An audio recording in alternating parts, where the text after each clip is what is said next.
जिस संगठन को सरदार पटेल ने महात्मा गांधी की निर्मम हत्या के बाद दंगा, आतंक और अराजकता फैलाने के लिए बैन किया था, अगर उसी संघ का प्रमुख हमारे स्वतंत्रता संग्राम को, हमारी आजादी की जंग को, हमारी स्वतंत्रता और हमारे संविधान को ही नकारे, तो क्या आपको जरा सा भी आश्चर्य होता है? मुझे तो नहीं होता। मुझे दुख जरूर होता है और इस बात का दुख होता है कि इस देश में इस कदर नफरत फैला दी गई है, ऐसा माहौल बना दिया गया है कि आज मोहन भागवत जैसे आदमी की हिम्मत है कि वो इस देश की आजादी पर सवाल उठाकर ये कह सक रहे हैं कि हम 1947 में आजाद ही नहीं हुए थे। अच्छा, अगर आजादी नहीं मिली तो स्वतंत्रता की लड़ाई किससे लड़ी गई, क्यों लड़ी गई? रानी झांसी से लेकर भगत सिंह, राजगुरु, सुखदेव, अशफाकुल्ला खान जैसे लोगों ने अपने प्राणों की आहुति किसकी आजादी के लिए दी? लाला लाजपत राय ने कहा कि आजादी के लिए लाठियां खाई? पंडित नेहरू ने अपनी जवानी के 10 साल जेलों में कहा कि आजादी के लिए बिता दिए? किस आजाद देश की नींव रखी थी उन्होंने? सरदार पटेल देश में आए वापस वकालत छोड़कर किसके स्वतंत्रता संग्राम में शामिल होने, और किस आजाद देश में तमाम रियासतों और रजवाड़ों को उन्होंने जोड़ डाला था?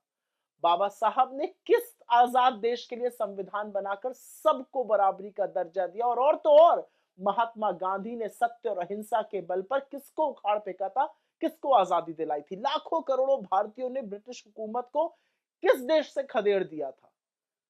हमारी आजादी, आजादी का आंदोलन, संविधान के ऊपर जो सवाल उठाए हैं मोहन भागवत ने, वो वस्तुतः देशद्रोह है। इनकी दिक्कत यह है कि आजादी में इन्होंने अपनी छोटी उंगली का नाखून तो कटाया नहीं, पूरे आंदोलन में इनका कोई योगदान नहीं था, ये तो मखबूरी कर रहे थे, माफीनामे लिख रहे थे, इसलिए ये उस इतिहास को ही नकार देना चाहते हैं। असल में तो इन लोगों को इस देश की आजादी से, स्वतंत्रता संग्राम से, संविधान से नफरत है। जिन्होंने संविधान की प्रतियां जलाई हों, जिन्होंने बाबा साहब के पुतले फूके हों, जिन्होंने 53 साल तक तिरंगे का बहिष्कार किया, वो ना आजादी को समझ सकते हैं, ना देश के संविधान को समझ सकते हैं। असल में इनके अंदर एक कुंठा है, और कुंठा यह है कि इनके पास एक भी ऐसा आदर्श नहीं है जिसका इस पूरे देश में सम्मान हो। इनके आदर्श तो अंग्रेजों की मुखबिरी करते थे, माफीनामे लिखते थे, अंग्रेजों का साथ देते थे, बताते थे कि कैसे 1942 का भारत छोड़ो आंदोलन, उसका कैसे दमन किया जाए। इनको आजादी से इसलिए भी दिक्कत है कि आजादी के बाद देश में संविधान बना, और संविधान ने उन सब लोगों को बराबरी का दर्जा दिया जिनका ये सदियों से शोषण करते आए थे। इनको अपच है कि कैसे दलित, पिछड़े, आदिवासी समुदाय के लोग इनके बगल में बराबरी से बैठने लगे, और अब वो इनका दमन सहने को तैयार नहीं है। वो तो संविधान में दिए हक को लेकर आगे बढ़ रहे हैं, और इसीलिए ये आरएसएस वाले आजादी, आजादी के महानायकों, कांग्रेस के योद्धाओं और आजादी से उपजे संविधान का विरोध करते हैं। और जब ये फंसे तो ये स्टेट शब्द के पीछे छिपने लगे। क्या गलत कहा है राहुल गांधी ने? बिल्कुल ठीक ही तो कहा है। हमारी लड़ाई पूरे तंत्र से है, उस स्टेट से है जिस पर पूरा का पूरा संघ काबिज है। एक निरंकुश सरकार से है। मूर्ख भाजपाइयों को राष्ट्र और स्टेट में अंतर नहीं पता है। स्टेट निकम्मी सरकार, भ्रष्ट नौकरशाह, संघियों से भरी एजेंसी, और 100% हमारी लड़ाई उनसे है जो हम पूरी शिद्दत से लड़ रहे हैं। अरे कुछ नहीं तो संविधान का आर्टिकल 12 ही पढ़ लिया होता, उसमें आपको पता चल जाता कि स्टेट का मतलब कुछ और है, राष्ट्र का मतलब कुछ और है। लेकिन एक बात माननी पड़ेगी कि राहुल गांधी जैसी वैचारिक स्पष्टता और किसी में नहीं है। उन्होंने बिना संशय के इस देशद्रोही वक्तव्य को वो बुलाया जो बुलाना चाहिए था।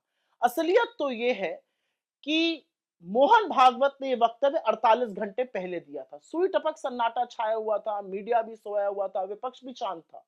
जब राहुल गांधी ने इस बारे में बात करी तब सब लोगों ने इस पर बोलना शुरू किया और मोहन भागवत की कलई खुलने लगी। आज इस देश को जरूरत है एक ऐसे नेता की जो बेबाकी से, बिना संशय के विचारधारा की लड़ाई लड़ सके, जो गलत को गलत कहने का मादा रखता हो, और वो राहुल गांधी हैं, जिनकी रगों में बलिदानियों का खून दौड़ रहा है, जिनके पूर्वजों, पुरखों, अपनों का खून इस देश के तिरंगे में शामिल है। और राहुल गांधी ने जो आरएसएस को लेकर और आरएसएस प्रमुख के उस घटिया बयान को लेकर कहा है वो 100% सच है।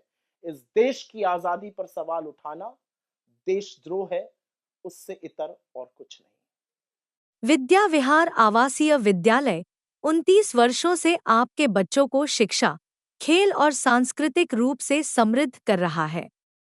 बिहार के पूर्णिया में स्थित हमारा 40 एकड़ का हरा भरा परिसर और 27 एकड़ का खेल मैदान एक ऐसा वातावरण प्रदान करता है जहां विद्यार्थी न केवल पढ़ाई में बल्कि हर क्षेत्र में आगे बढ़ते हैं। सत्र 2025 से 26 के लिए कक्षा 4 से 8 एवं 11 में नामांकन के लिए संपर्क करें 8448448720। Website www.vvrs.org। Netaji Subhash medical college एवं हॉस्पिटल का ऑर्थोपीडिक विभाग बिहार के सर्वश्रेष्ठ ऑर्थोपीडिक विभागों में से एक है, जहां दुर्घटना या अन्य कारणों से फ्रैक्चर के मामलों का नवीनतम तकनीक से इलाज की सुविधा उपलब्ध है। NSMCH, अम्हारा, बिहटा, पटना।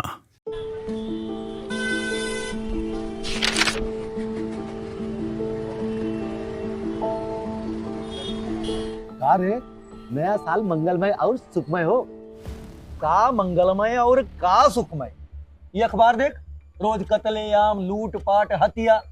20 बरिस से ई हाल बा। पायल और सुमन को घर से बाहर भेजल जाला, कई दिल थरथरावे लागेला। कहवा से ई नया साल मंगलमय होई। बात तो सही बा, साल मंगल में तब हुई जब नई सरकार आई। नया साल, नई सरकार, नया संकल्प, नया बिहार।